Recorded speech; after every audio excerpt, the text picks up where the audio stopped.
नमस्कार, ABC channel में आपका स्वागत है। मैं हूं सचिन श्रीवास्तव और आप मेरे साथ देखेंगे आजमगढ़ से जुड़ी खबरें।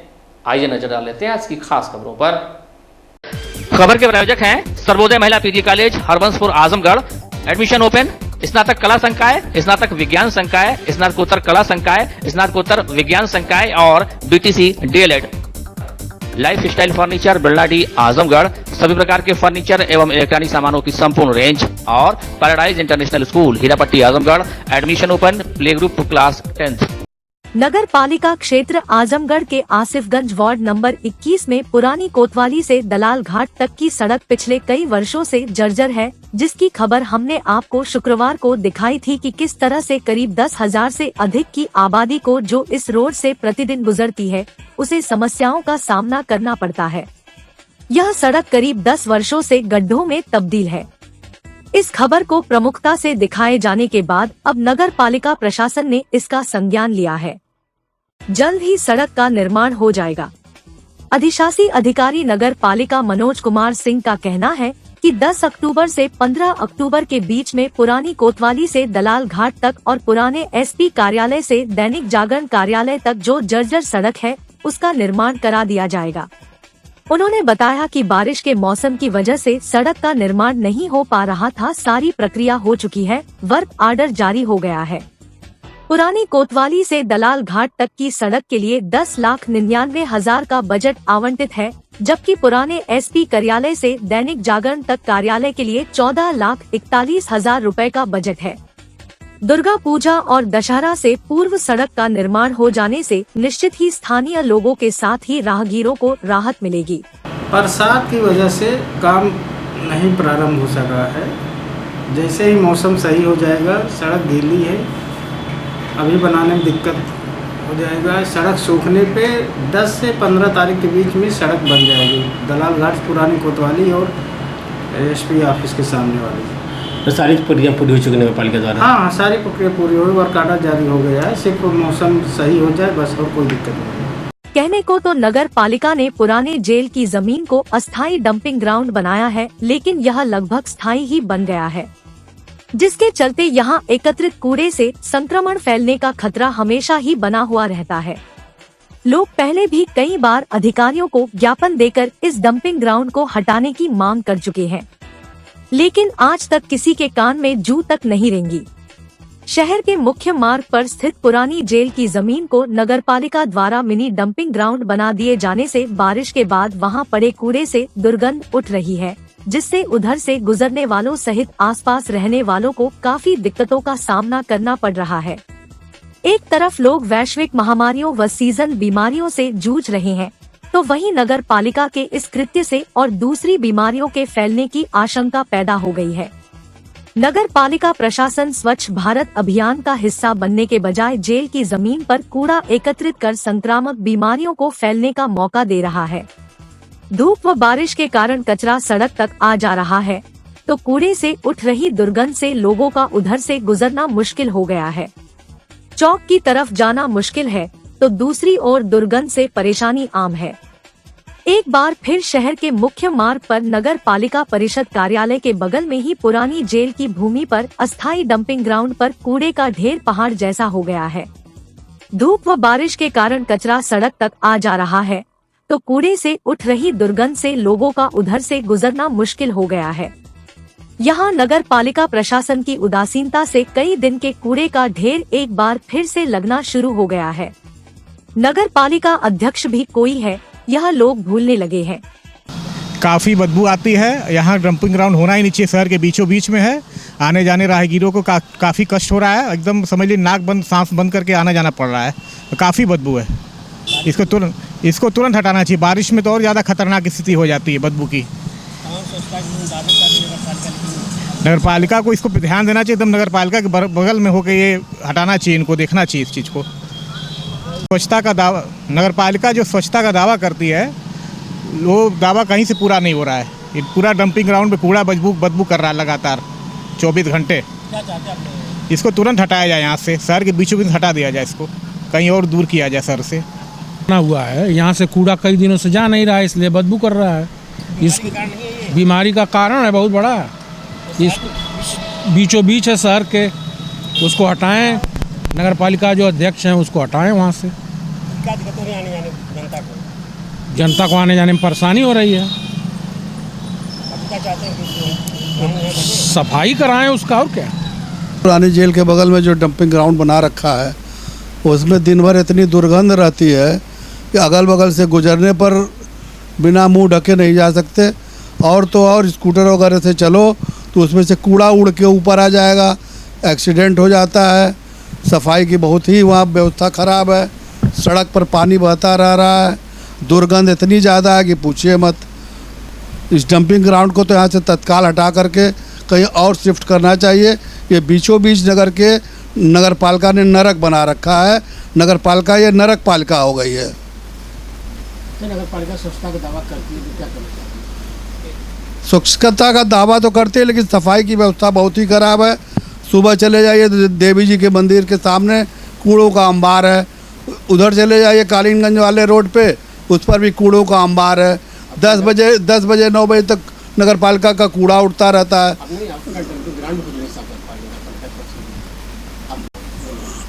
नगर पालिका अपने डंपिंग ग्राउंड को सफाई में बहुत समय लगा देती है। डेली का डेली साफ नहीं हो पाता है, दिन भर वहाँ कूड़ा भरा रहता है।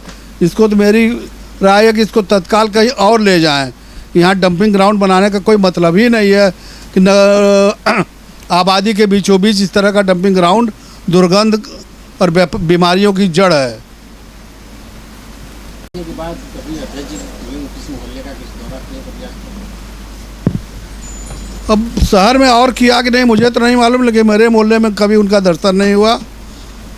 और स्ट्रीट लाइट की तो इतनी बुरी व्यवस्था है कि जेल से लेकर के नगर पालिका तक अंधेरा रहता है, एकदम स्कूटर से चलना दुश्वार हुआ है। जो वादे किए हैं वो तो अभी सब भविष्य के गर्त में है। अब क्या करेंगे क्या नहीं करेंगे वो तो वही जान सकते हैं। जीतने के बाद आज तक तो नहीं दिखाई पड़े। वहीं अधिशासी अधिकारी नगर पालिका मनोज कुमार सिंह का कहना है कि बरसात की वजह से स्थायी डंपिंग ग्राउंड मझगावा के रास्ते में पानी भर गया था, जिससे कूड़ा वहां तक नहीं जा पा रहा था। अब बरसात रुक गई है, 1-2 दिन के अंदर सभी कूड़ा डंपिंग ग्राउंड भेज दिया जाएगा। उन्होंने इस बात से भी इनकार किया कि यहाँ पर मिनी डंपिंग ग्राउंड है। कहा कि मिनी डंपिंग ग्राउंड नहीं है, सिर्फ शहर का कूड़ा एक जगह इकट्ठा किया जाता है, इसके बाद स्थायी डंपिंग ग्राउंड भेज दिया जाता है। वहाँ आने जाने में थोड़ा सा रास्ता को गीला हो गया था, अब मौसम सही हो गया है और 1-2 दिन में एकदम साफ हो जाएगा पूरा। जनता की मांग डंपिंग ग्राउंड और कोई डिमांड कहीं नहीं कहीं और बनाने की हो रही है? डंपिंग ग्राउंड नहीं है ना, ये कूड़ा यहाँ इकट्ठा हो जाए और पूरा डंपिंग ग्राउंड मजमुआ चला जाता है। किसी कारणवश नहीं उठ पाता है। कोई डंपिंग ग्राउंड थोड़ी है, सब वार्डों से आके यहाँ पे इकट्ठा होता है, यहाँ से चला जाता है मजमुआ। ये डंपिंग ग्राउंड नहीं है। कूड़ा मतलब हर जगह से हाँ, रोज का रोज कूड़ा हटना चाहिए, हट जाता, लेकिन वहाँ पे थोड़ा सा रास्ते की दिक्कत हो गई इसलिए स्टोर हो गया। इसको आज और कल में एकदम साफ करा दिया जाएगा। आजमगढ़ के तहबरपुर थाने के रायसिंहपुर गांव में अराजक तत्वों ने अंबेडकर प्रतिमा को क्षतिग्रस्त कर दिया। सुबह जब लोगों ने देखा तो आक्रोशित हो गए और भारी भीड़ जमा हो गई। किसी तरह शांत हुआ और तब जाकर प्रतिमा की मरम्मत कराई जा सकी। एसपी सिटी ने बताया कि मामले में अज्ञात के खिलाफ मुकदमा दर्ज कर लिया गया है। लॉ एंड ऑर्डर की कोई समस्या नहीं है। तहबरपुर थाने के रायसिंहपुर गांव में बैरमपुर तहबरपुर मार्ग पर बाबा साहब डा भीमराव अंबेडकर की प्रतिमा स्थापित है। अंबेडकर प्रतिमा के 3 ओर से लोहे का जंगला और सामने दरवाजा लगा हुआ है। दरवाजे में शाम को ताला लगा दिया जाता है। प्रकाश की भी व्यवस्था अच्छी है। सुरक्षित होने के बावजूद रात में मौका पाकर अराजक तत्वों ने ताला तोड़कर अंबेडकर प्रतिमा को क्षतिग्रस्त कर दिया। नाक, चश्मा, हाथ तोड़ दिया। छड़ी को उठा ले गए। पुलिस की माने तो रात्रि लगभग 2 बजे तक पुलिस मौजूद थी। सुबह अंबेडकर प्रतिमा क्षतिग्रस्त होने की खबर जंगल में आग की तरह फैल गई। आसपास के लोग इकट्ठा हो गए। साथ ही दूर दराज से तमाम संगठनों के लोग और बहुजन समाज पार्टी के पदाधिकारी पहुंच गए। सूचना मिलते ही तहबरपुर थाना प्रभारी मधु पनिका सहित काफी संख्या में पुलिस फोर्स पहुंच गई। पुलिस ने लोगों को समझा बुझाकर अंबेडकर प्रतिमा को मरम्मत करवाना चाहा, लेकिन लोग अंबेडकर प्रतिमा बदलने, सीसीटीवी कैमरा लगाने तथा पूर्व सांसद डा बलिराम के आने तक मरम्मत कार्य को रोके रहे। इसके बाद पुलिस क्षेत्राधिकारी बूढ़नपुर मंजय सिंह आए। उन्होंने स्थानीय लोगों तथा डॉक्टर बलिराम से फोन पर बात किया, तब जाकर मामला शांत हुआ और प्रतिमा का मरम्मत कराया गया। लोगों का कहना था यह प्रतिमा चौथी बार तोड़ी गई है। ग्राम रासिंगपुर थाना तैबरपुर में 5/6 की रात्रि किसी शरारती तत्व के द्वारा अंबेडकर प्रतिमा को क्षति पहुंचाएगी। इस सूचना पर पुलिस के द्वारा तुरंत मुकदमा अपराध संख्या 198/23 धारा 295 आईपीसी का अज्ञात व्यक्ति के विरुद्ध पंजीकृत किया गया। ग्रामवासियों की मदद से प्रतिमा को रिपेयर कर दिया गया है। लॉ एंड ऑर्डर की कोई समस्या नहीं है।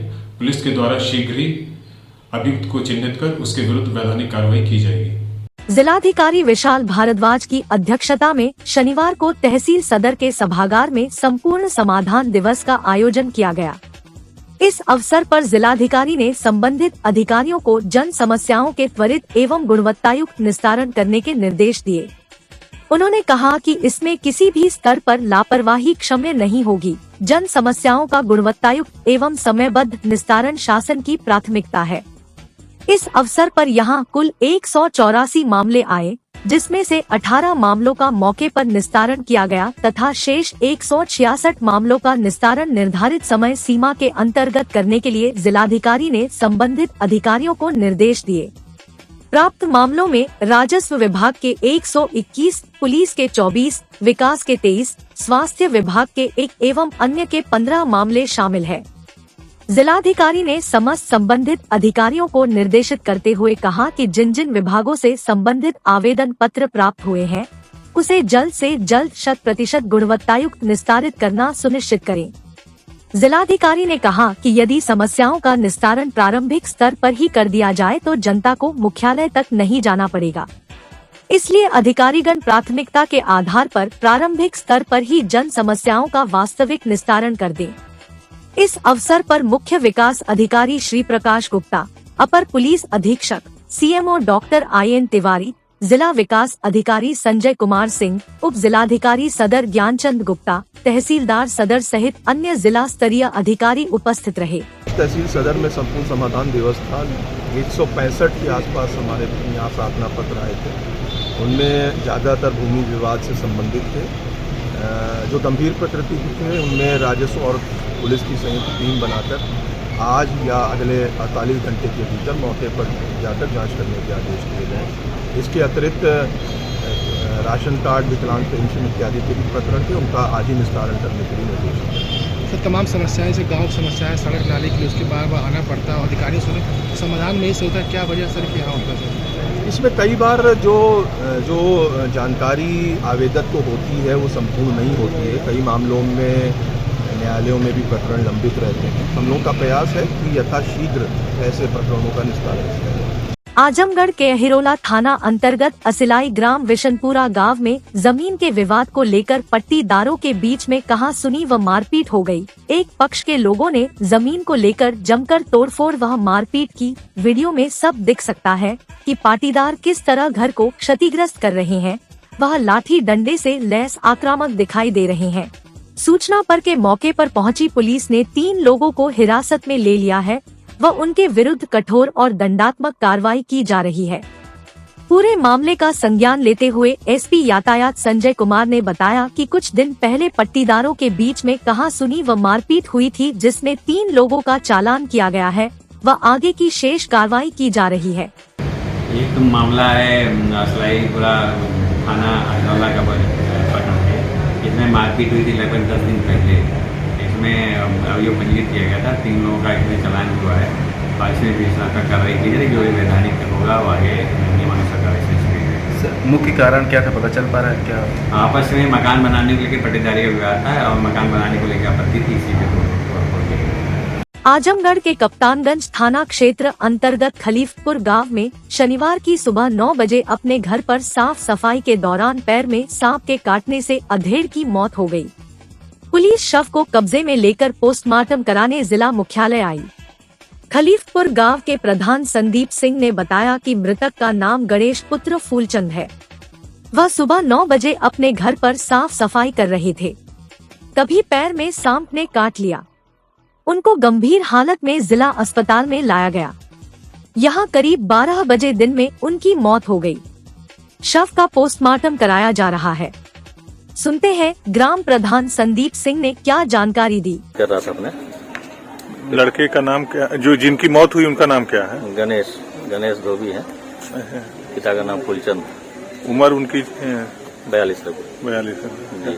घर की अपने सफाई कर रहे थे तो सर्पदंश के चलते, तो यहाँ जिला अस्पताल में ले आए गए थे जी। यहाँ लाए गए, यहीं भर्ती हुए, फिर उसी बीच एक्सपायर कर गए। Life style furniture, Belnadi, Azamgarh. सभी प्रकार के फर्नीचर एवं इलेक्ट्रॉनिक सामानों की भरपूर रेंज उपलब्ध। हमारे यहाँ EMI की सुविधा 0% ब्याज पर उपलब्ध। इलेक्ट्रॉनिक सामानों में LED TV, refrigerator, washing machine, air conditioner, air cooler, deep freezer, water cooler, mixer, juicer, iron, fan और इंडक्शन। फर्नीचर के सामानों में बेड, सिंगारदान, अलमारी, सोफा, मेज, कुर्सी, रिवॉल्विंग चेयर, रैक, स्टूल, संडली, सीढ़ी, गद्दा इत्यादि। शादी विवाह की हो तैयारी या ऑफिस और घर के लिए सामानों की करनी हो खरीदारी, पहुंचिए life style furniture, Belnadi, Azamgarh. Paradise international school, Hirapatti, Azamgarh. Admission open. Play group to class 10।